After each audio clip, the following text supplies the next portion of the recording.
இன்றைக்கு இந்திய குடியரசுக் கட்சி சார்பாக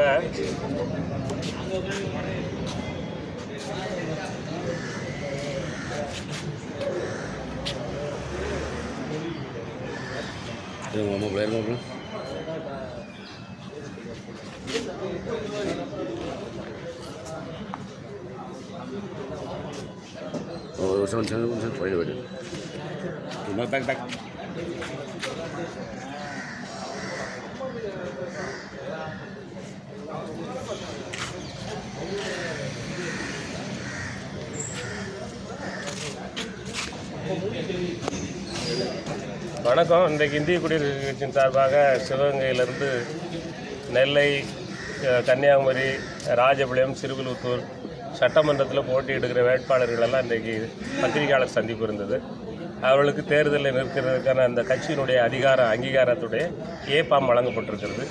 தமிழகத்தில் இந்த சட்டமன்ற தேர்தலில் இந்திய குடியரசுக் கட்சி 51 இடங்களில் தனித்து போட்டியிடுகிறது. வேட்பாளர்கள் வெற்றி பெறுவதற்கு மத்திய அமைச்சர் மாண்புமிகு ராமதாஸ் அத்வாலே அவர்கள் 15, 16, 17 ஆகிய 3 தினங்கள் தமிழகம் முழுவதும் சுற்றுப்பயணம் செய்து பிரச்சாரம் செய்ய இருக்கிறார்கள். மக்களிடத்தில் இந்திய குடியரசுக் கட்சியினுடைய கோரிக்கை, உங்களுக்காக உழைப்பதற்கு, உங்களுக்காக பணி செய்வதற்கு சட்டமன்ற உறுப்பினர்களாக அவர்களை தேர்வு செய்ய வேண்டும் என்று வாக்காளர் பெருமக்களுக்கு இந்திய குடியரசுக் கட்சியின் சார்பாக வேண்டுகோள் வைக்கிறேன். 46 தனி தொகுதி இருக்கு இல்லையா தமிழ்நாட்டில், அத்தனை தொகுதியில் நீங்கள் போட்டிடுறீங்களா? இல்லை, அதில் முக்கிய போராளிகள், கட்சியினுடைய இந்த சமூகத்துக்காக போராடிய கட்சிகள் நிற்கிறவங்களுக்கிட்ட எதிர்த்து போட்டியிட மாட்டோம். மற்ற தொகுதிகளில் போட்டி. ஸோ 51 தொகுதியில் நீங்கள் போட்டிடுறீங்க. மற்ற தொகுதியில் யாருக்கு ஆதரவு? தேசிய ஜனநாயக கூட்டணிக்கு ஆதரவு. என்டிஏ கூட்டணிக்கு ஆதரவு. இந்த 4 முனை போட்டி எப்படி பார்க்குறீங்க சார்? 4 முனை போட்டியில் 5 முனை போட்டி நடக்குது. 5 முனை போட்டி போட்டியிடுவது நல்லது தான். சேர்ந்தால் அதிக தொகுதி பங்கீடு குழப்பம் இருக்கிறது. அதனால் தனித்தனியாக போட்டியிடுறாங்க. ஆனால் இவ்வளவு போட்டியிடுவது மக்களுக்கு ஒரு ஆரோக்கியமானது அல்ல. வாக்காளர்களுக்கும் மாநிலத்திற்கும் ஒரு ஆரோக்கியம் கிடையாது. 2 முனை 3 முனை போட்டி என்பது வரவேற்கத்தக்கது. பல முனை போட்டி என்பது அது வாக்கு வங்கிகளை சிதறடித்திரும். யாரை தேர்ந்தெடுக்க வேண்டும் என்று விரும்புகிறார்களோ அந்த திட்டம் தோல்வி அடைஞ்சது. 84 தொகுதியில் ஏன் 51 செலக்ட் பண்ணீங்க? இப்பொழுது அது மிகப்பெரிய பணி. தேர்தல் என்பது மிகப்பெரிய பணி. ஒரு தொகுதியில் போட்டியிடணும்னா அதுக்கு தகுந்த மிகப்பெரிய அந்த இன்ஃப்ராஸ்ட்ரக்சர் வேணும். குடியரசுக் கட்சி அதான் நான் சொன்னது போல் கக்கனுக்கு 5 கக்கன் மத்திய அமைச்சர் மாண்புமிகு ராமதாஸ் அத்வாலே, காமராஜருக்கு அடுத்த காமராஜர் அவர். அதனால் மக்களை சந்திப்பதற்கான முயற்சி செய்வதற்கே அதற்கான யுக்திகள் தேவைப்படுகிறது. அதனால் இப்போ இருக்கிற சூழ்நிலையில் இந்த 51 நிர்வாகிகள் கட்சிக்காக பாடுபட்ட முன்னோடிகள் தேர்தலில் கடன் காண்கிறார்கள். அவர்கள் போட்டியிட விருப்பம் செய்திருக்கிறார்கள். அவர்கள் போட்டியிடுகிறார்கள். உங்களுடைய சித்தாந்தம் என்ன சார்? எங்களுடைய சித்தாந்தம் அனைவருக்கும் சமநீதி கிடைக்கணும்.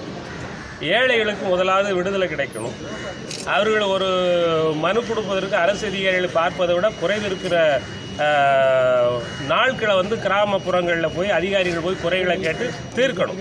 அதிகாரிகள் அரசு உத்தியோகத்திலிருந்து அரசு சம்பளம் வாங்குகிறார்கள். அவர்களுக்கு வாகனம் கொடுக்கப்பட்டிருக்கிறது, அவர்களுக்கு வீடு கொடுக்கப்பட்டிருக்கிறது. அவர்கள் மக்கள் பணியை செய்வதற்கு கிராமத்திற்கு அனுப்ப வேண்டும். அதுதான் இந்திய குடியரசுக் கட்சியினுடைய பிரதான கோரிக்கை, பிரதான நோக்கம்.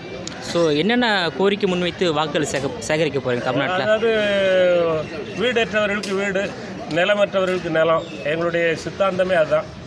இருக்கிற நிலத்தை அரசு நிலங்களை விவசாயிகளுக்கு, கூலி தொழிலாளர்களுக்கு பிரித்து கொடுக்கணும். நிலம் இல்லாதவர்களுக்கு நிலம் கொடுக்கணும். நிலம் இல்லாத ஒரு மனிதன் இந்த பூமியில் வாழ்வதற்கு தகுதியற்றவன். அதனால் அவனுக்கு நிலத்தை கொடுக்கணும், உரிமையை கொடுக்கணும். அதுதான் எங்களுடைய கோரிக்கை. 51 தொகுதியில் வெற்றி வாய்ப்பு எப்படி இருக்குது சார்? 56 தொகுதிகள் 51 தொகுதியில் 51 தொகுதிகளில் எங்களுடைய வெற்றி வாய்ப்பு என்பது வந்து யாரும் நினைத்து பார்க்க முடியாத சில வெற்றிகள் உருவாகும். ஏன்னா பலமுறை போட்டி நடக்குது. அதனால் மக்கள் ஏற்கனவே வெறுப்பாய் நோட்டாவுக்கெல்லாம் ஓட்டு போடுகிற மக்கள் இருக்கிறாங்க.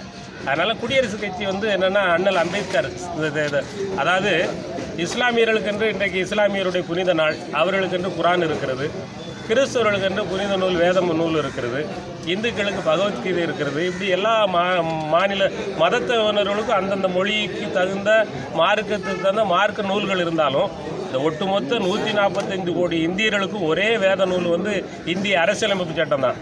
அந்த சட்டம் எல்லாத்தையும் சொல்லியிருக்கிறாரு. அதில் வந்து அவரை குறித்து வந்து சொல்ல வேண்டிய அவசியம் இல்லை. அவருடைய கட்சி என்றாலே மக்களுக்கு அது ஒரு ஈர்ப்பு சக்தி உண்டு. அதனால் இந்த தேர்தலை களங்கண்டு ஒரு பெரிய வெற்றியை உருவாக்கும். இந்தியா முழுவதிலும் உங்கள் கட்சிக்கு எவ்வளோ சட்டமன்ற உறுப்பினர்கள் நாடாளுமன்ற உறுப்பினர்கள் இருக்கிறாங்க? மேகாலயாவில் அது மணிப்பூர் நாகாலாந்தில் 2 சட்டமன்ற உறுப்பினர் இருக்காங்க. மற்ற 2 மாநில அந்தஸ்து பெற்றிருக்கிறோம். மத்தியில் அமைச்சராக இருக்கிறார். தொடர்ந்து 3வது முறை பாராளுமன்றத்தில் ராஜ்யசபா உறுப்பினராக தேர்வு செய்யப்பட்டிருக்கிறார். 3வது முறை மத்திய அமைச்சராக இருக்கிறார். ஸோ ஆளுகின்ற திமுக அரசாங்கத்தை பற்றி உங்களுடைய மதிப்பீடு சார்?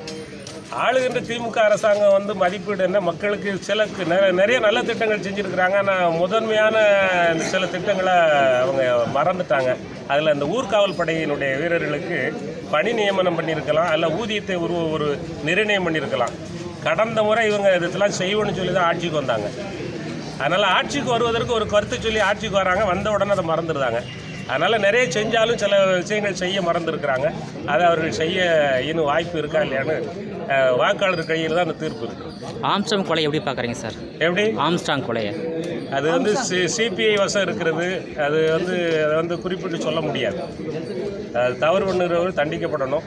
அதை அந்த குடும்பத்தார் ஒரு நோக்கத்தில் கொண்டு போகிறாங்க, கட்சிக்கினர் ஒரு நோக்கத்தில் கொண்டு போகிறாங்க. நம்ம ஒரு நோக்கத்தை திசை திருப்ப விரும்பலை.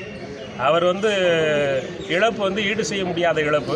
அவருக்கு நீதி கிடைக்கணும், அந்த குடும்பத்துக்கு நீதி கிடைக்கும். அவர் மரணத்திற்கு நீதி வேண்டும், குடும்பத்திற்கு நீதி கிடைக்கும்.